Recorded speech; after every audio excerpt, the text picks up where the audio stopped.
Well, hello again, everyone, and welcome to another edition of SAT Sports with yours truly, Marcus. How you guys doing today on this Sunday evening? I was about to say beautiful. Y'all might have beautiful nights. I don't even know what we got outside. Might be having some bad weather coming. But I tell you what else is coming. I know we're counting the days down until the return of the 2024 NFL season. And on this special edition, we are going to do what I did on my debut episode nearly a year ago, except I'm going to do it all by myself. I am going to recap the 2024 NFL draft that took place this past weekend in Detroit.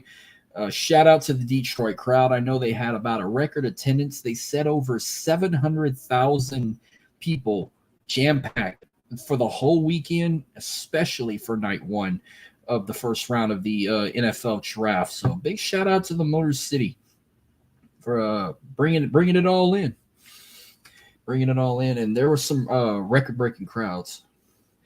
So yeah, a total of 700,000 for the whole weekend, but for night one, 275,000 plus for just the first round. That's a lot of people that jam packed downtown Detroit. So we're gonna go ahead and this is how we're gonna do it. I'm gonna mainly focus on the first round, recap those draft picks. Then I'll also talk about the New Orleans Saints draft picks as well as the LSU Tigers that were called up to the NFL. And then we'll also look at some other like very well-known names from college football that got their names called up as well. So I think it was no surprise that we knew who the number one pick was going to be in the NFL draft. The Chicago Bears picked him. He ended up getting Caleb Williams, former Heisman Trophy winner, quarterback out of USC. I think that was kind of set in stone even at the beginning of the 2023-2024 season. The second pick went to the Washington Commanders, and they also went down a route that the Bears did.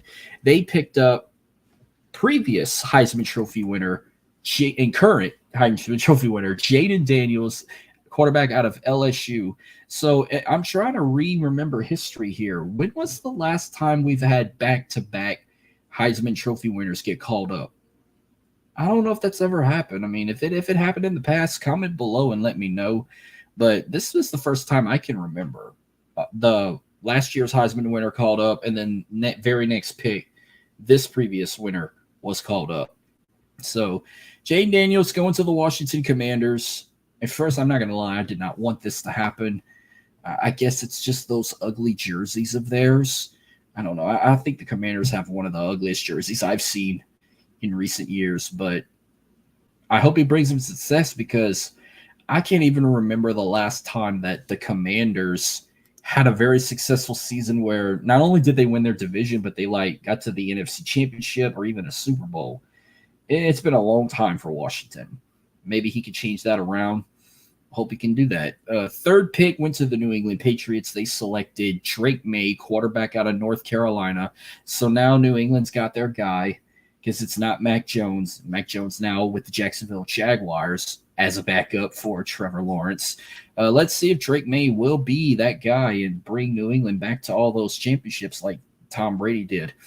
The fourth pick went to the Arizona Cardinals, and I called this one. They selected Marvin Harrison Jr., wide receiver out of Ohio State. I think we all knew that one was coming. The fifth pick went to the LA Chargers, and Harbaugh decided to go on the line here. They selected Joe Alt, offensive tackle out of Notre Dame.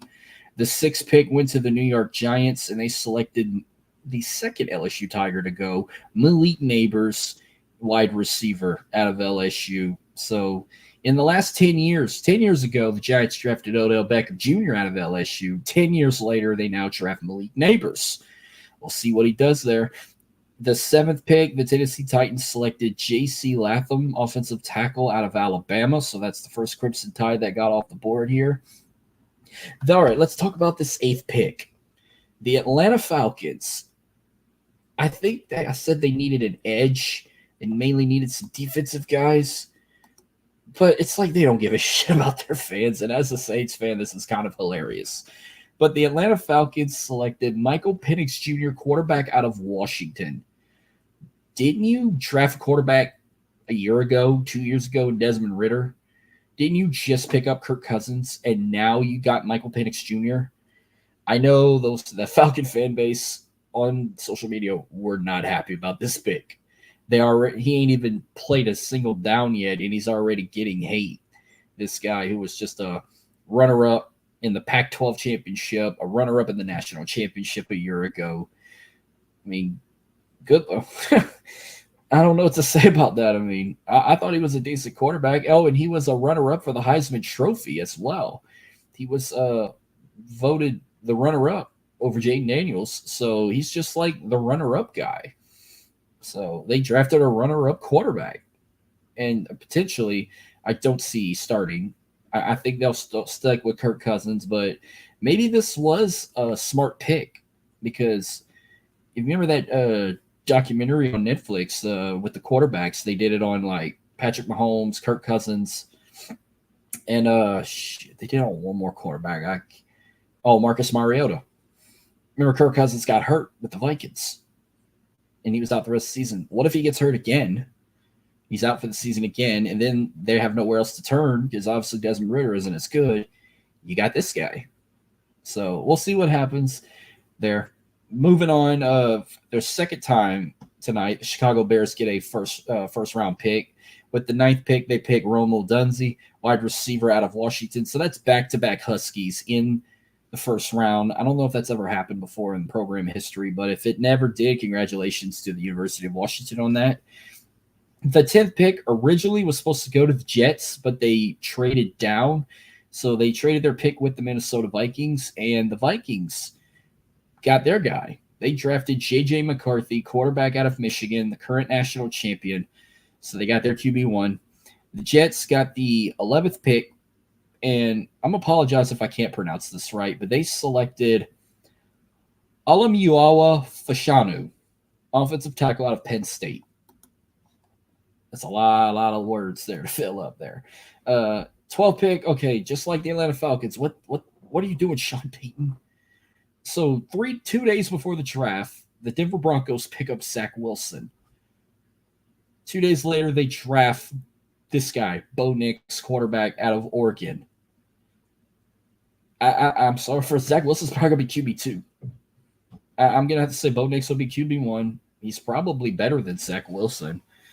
But I don't know. Sean Payton's trying to cook there in Denver, and we'll see what goes on there.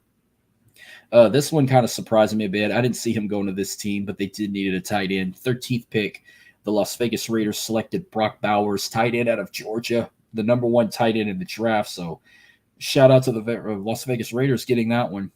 All right, 14th pick, the New Orleans Saints. I got to acknowledge the Saints right now. I don't remember the Saints ever having this damn good of a draft class. The last couple of years, they did draft a couple of guys we wanted or some players we did need but never heard of, but then they made some lousy picks. I think they're trying to listen to us despite that we still got Dennis Allen as the head coach. But the 14th pick, the New Orleans Saints drafted Taliesin Fuaga, offensive tackle out of Oregon State, and they have been promoting this guy up a storm. I did manage to watch him play once or twice last season, and I don't really stay up for Pac-12 games. This dude's a workhorse, and he's happy to be in New Orleans. He was the first, I think, of 3 or 4 Samoans that were called up. So congratulations to Taliesin. I'm looking forward to having him come to New Orleans, help us protect Derek Carr. I could see him as possibly right tackle. Most likely, you look at that offensive line, you'll still have still have Cesar Ruiz, McCoy, you probably have Trevor Penning. I don't know who would be the other guard. We'll have to work on that, but I could definitely see Taliesin as a possibly right tackle for the Saints. So smart pick there by that team. 15th pick, the Indianapolis Colts. Actually, they picked the first defensive player of the draft. And I'll talk about some of the records that happened that night. But the first 14 picks were all offensive players. They said that was never before happened. A defensive player did not get called up until the 15th pick, and the Indianapolis Colts selected Laiatu Latu, who was an edge out of UCLA. The 16th pick went to the Seattle Seahawks. They drafted Byron Murphy, defensive tackle out of Texas. Great pick there for the Seahawks. The Jacksonville Jaguars originally had the 17th pick, but they traded down 6 spots to the Minnesota Vikings. So the Vikings also had a second first-round pick. They ended up drafting Dallas Turner, who was an edge out of Alabama. So that's the second Crimson Tide to go in the first round. The 18th pick went to the Cincinnati Bengals, and man, I love this pick because I also said that if we did not get Taliesin, I wanted this guy to protect Derek Carr. But even better, this guy's going to protect Joe Burrow. You know how much Joe Burrow means to us here. It's for us diehard LSU. Just ignore the fact I'm wearing a Raging Cajun polo. But the Cincinnati Bengals drafted Amarius Mims, offensive tackle out of Georgia. That dude is solid. That dude can block. He's an irresistible force / an immovable object, if I'm doing some wrestling talk here. But very great pick by the Bengals. Now I don't have to worry about Joe Burrow getting injured possibly another season. I think Amarius Mims will do the job and protect Joe Burrow on his blind side. For the 19th pick, the Los Angeles Rams got Jared Verse, who is an edge out of Florida State. With the 20th pick, the Pittsburgh Steelers selected Troy Fautanu, an offensive guard out of Washington. The 21st pick, the Miami Dolphins got Chop Robinson. Cool name there. Chop Robinson, who is an edge out of Penn State. Big shout out to this one here. The 22nd pick went to the Philadelphia Eagles, and I know they needed a couple of guys on defense. I know they needed a center. I don't know if they drafted one, but man, what a pick here. The Eagles ended up getting the number 1 defensive back into the draft, and the place he came from, you got to give it to the MAC conference for this one. The Eagles drafted Kenyon Mitchell, defensive back out of Toledo, the number 1 defensive back going into the draft. The 23rd pick went to the Jacksonville Jaguars, courtesy of the Minnesota Vikings. And this one shocked me here, but the Jacksonville Jaguars selected Brian Thomas Jr., wide receiver out of LSU. So that's the 3rd LSU Tiger to go into the first round. And I'm not gonna lie. You can listen on the last episode. I had Brian Thomas Jr. going in the 2nd round. I was hoping he would went to the Houston Texans, but no, he said he's going to go play in Jacksonville. So, like I said, spoiler, I said one of 3. He's 3 LSU guys in the first round. 3 is going to be the magic number again for LSU in a bit. The 24th pick was going to the Dallas Cowboys, but they traded down a bit to the Detroit Lions. So, you know, the Lions fan base was excited to hear this one, and this was a good pick for them. They selected Terrion Arnold, defensive back out of Alabama. So that's another Crimson Tide on there. So Alabama and LSU both had 3 picks in the first round. I don't know how many total Alabama had overall, but I'll have to look it up. But the 25th pick went to the Green Bay Packers, and I feel sorry for the Packers here. I don't know what they really needed. I forgot to look, but they drafted Jordan Morgan, an offensive lineman out of Arizona, and judging by that fan's reaction that was surrounded by all those Lions fans that had the big cheese head, like just face down, despised the pick. I said, hey, it could have been worse. You could have been like the Atlanta Falcons, drafted a quarterback you didn't need. Moving on, the 26th pick, the Tampa Bay Buccaneers selected Graham Barton, center out of Duke. The 27th pick, the Cardinals are back on the first round. They get Darius Robinson, defensive tackle out of Missouri. Good pick. Cardinals trying to make a change here. Okay, we got to talk. I got to rant on this. And this is not the first time it happened. And I would love to just pull back up.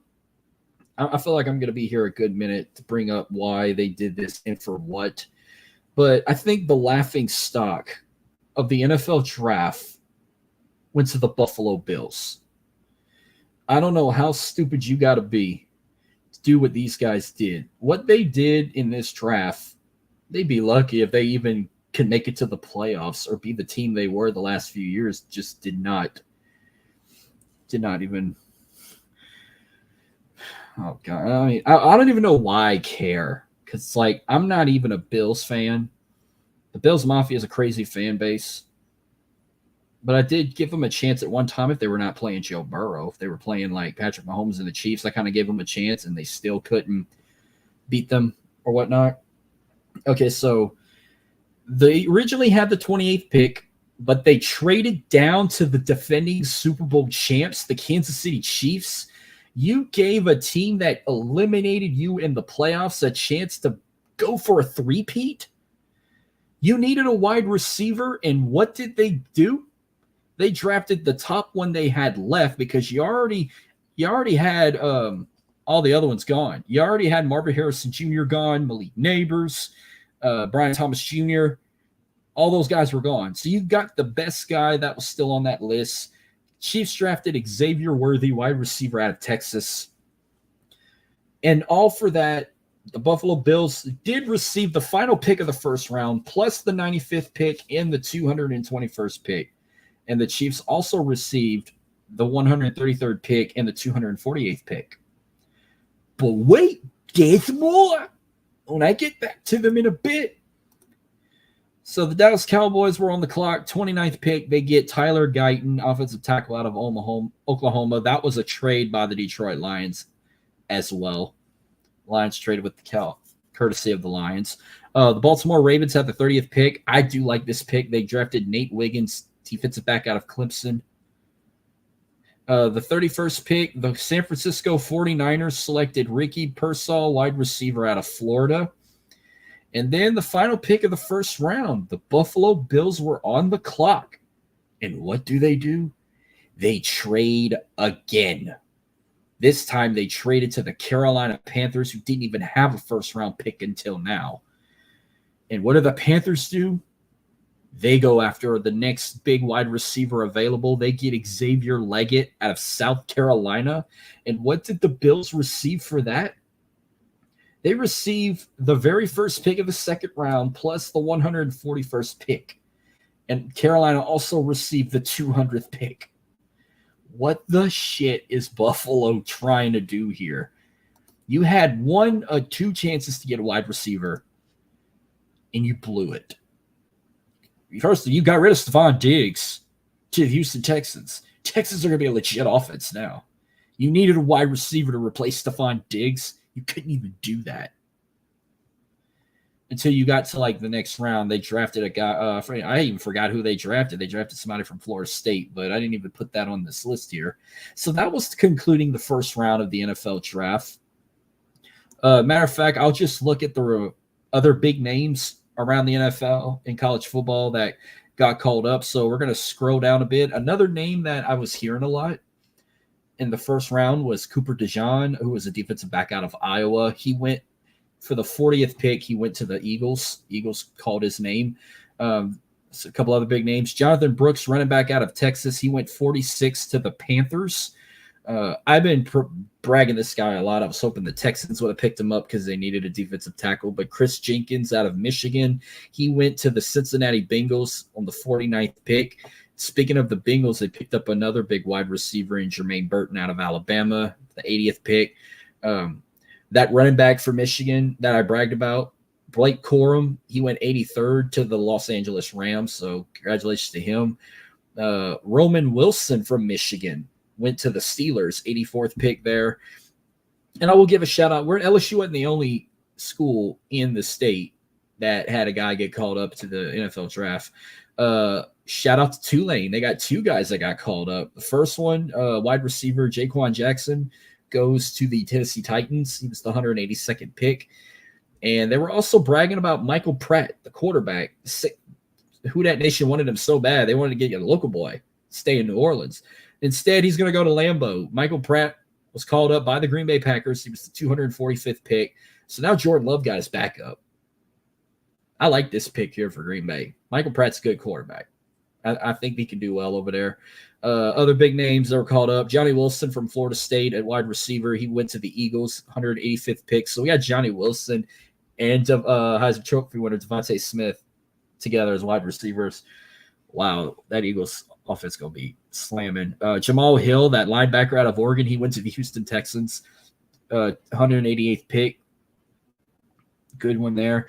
Only one, speaking of Raging Cajun, one UL boy got called up. Nathan Thomas, offensive tackle, 233rd pick. He goes to the Dallas Cowboys.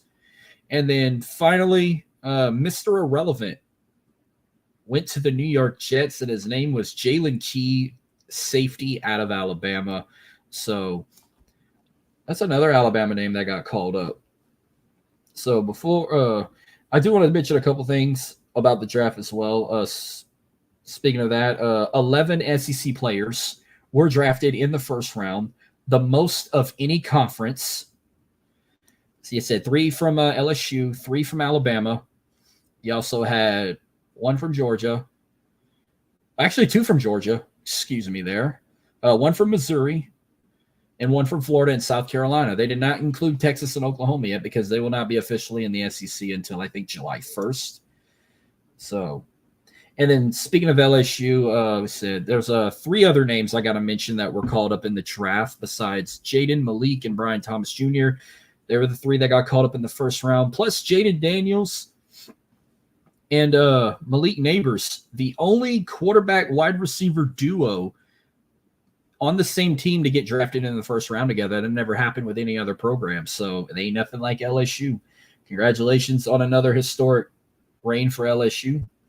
Plus, LSU is the first school to have four quarterbacks selected in the top three of the NFL draft. You go back to 1973 with Berth Jones, which I don't remember where he got drafted to, but I know 2007, Jamarcus Russell went number one overall to the Oakland Raiders at the time. 2020, we know Joe Burrow went number one overall to the Cincinnati Bengals. And then, of course, Jaden Daniels, number two overall to the Washington Commanders. But I mentioned there were three other guys that got called up. Two out of those three are going to be playing with Brian Thomas Jr. yet again with the Jacksonville Jaguars. They also picked up Mason Smith as the 48th pick as a defensive tackle.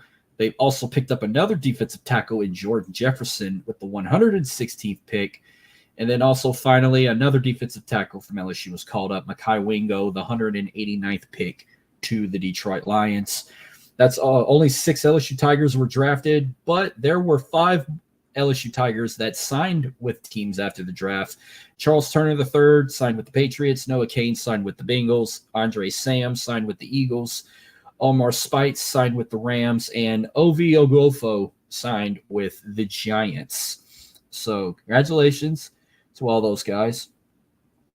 And then I got to give a shout out to my New Orleans Saints, a legit draft class. I will acknowledge. I liked these picks. There was probably like one or two guys I did not remember, but these were some good picks. You said in the first round they drafted Taliesin Fulaga out of Oregon State.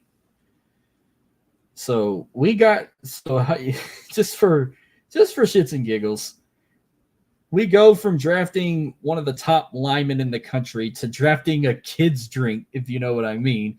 So Saints' second pick of the draft, they ended up trading with the Green Bay Packers. The Packers requested a trade with the Saints, and they got it. And they drafted Kool-Aid McKinstry with the 41st pick, cornerback out of Alabama. So we got another guy on defense. We needed some defensive guys. And then we go to that was the only pick they had on day 2 of the draft. The rest of their picks went on to the third and final day. We know they needed a quarterback, and they got one. And, man, they got one that I actually acknowledge and appreciate. They drafted with the 150th pick, Spencer Rattler out of South Carolina. I love this pick. I love Spencer Rattler. You remember that documentary, QB1 Beyond the Lights? They had on Netflix.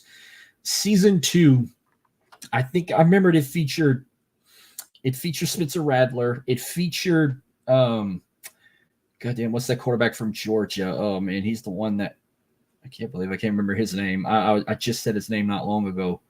And they also had another quarterback. I think it was that boy from New Orleans that played for Maryland. I can't even remember his name either. But yeah, he was on that documentary show, QB1 Beyond the Lights. So Spencer Rattler, he went to high school in Arizona. He started his college career at Oklahoma before he transferred to the University of South Carolina, which he had a great 1 or 2 seasons there. And I can't wait. And he's ready to come to New Orleans. He's ready to work with him. I'm excited to have him be like Derek Carr's backup. I think he should be the guy. Like if we're done with Derek Carr, whether we trade him or release him or gets cut or gets injured, I don't want him getting hurt, but I think I can see Spencer Rattler leading the Saints into the near future. Not Taysom Hill. To me, he's a tight end. I don't know why they still got him at the QB. Some of them other quarterbacks we got, I know like Jake Hearn from Washington, Kellen Mond from Texas A&M. Kellen Mond, he's got to go. And then there's another quarterback. I can't remember his name. He played for like Tennessee, I think. I think they drafted him a year ago. So we now got 5 quarterbacks. I think one's going to get cut. If I got to say one, it's going to be Kellen Mond. Moving on for the Saints picks. The 170th pick, they draft Bub Means, a wide receiver out of Pitt. The 175th pick, they needed a linebacker, and they got one. They got Jalen Ford out of Texas. And then the 199th pick, they draft defensive tackle Christian Boyd out of Northern Iowa. And their final pick of the draft, 239th pick, they get Josiah Israem, offensive tackle out of Eastern Kentucky. So that's a good pick. I could possibly see him maybe rotating with like, I don't know, maybe like a Trevor Penning or something. I think Taliese's got that tackle spot locked in as a starter. But I see him maybe getting some playing time. Maybe he could rotate with, like I said, Trevor Penning. Or if he gets hurt, he could take his spot. Or if he could play guard, we could use him at left guard. Because that was kind of a question mark of who could play left guard for the Saints when we got the other O-line stacked up there. But I was going to keep it short and sweet, and I did. That will recap this special edition episode of the NFL Draft. How did your team do in the draft, or whatever college you support? How many players did they get called up? I know the SEC also dominated. I forgot how many total picks they had, but they had a lot. They, again, the most picks out of any conference overall in the NFL Draft. That's why the SEC is without a doubt the greatest conference in all of, not just college football, college sports. Throw in baseball, you can throw in softball. You ain't got to throw in basketball. I'll give that one to the Big East. Well, that will wrap up this special edition episode. I will draw another episode this week. That one, we're mainly going to focus on the Arena Football League. We'll also do an update on the Stanley Cup playoffs and the NBA playoffs, recap the UFL that I did not watch, same with the NASCAR race in Dover. But I finally got all the NFL talk done. Focusing on the draft. Again, tune in later this week. I will drop another episode where we'll mainly talk about the Arena Football League. Just don't listen to the rumors. I'm going to say it was a successful week 1. I actually watched more than one game. I attended a game.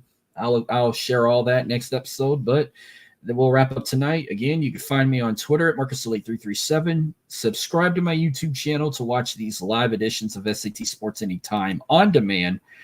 And until then, you guys have a wonderful week. We're about to be in a new month. May. It's going to be May. Don't play Justin Timberlake, please. That will be on Wednesday. So we've got Cinco de Mayo coming up, Star Wars Day, Mother's Day's coming up in a couple of weeks. So shout out to all you wonderful mothers out there. But this will wrap it up. Thank you guys for tuning in. I'll see you guys later this week.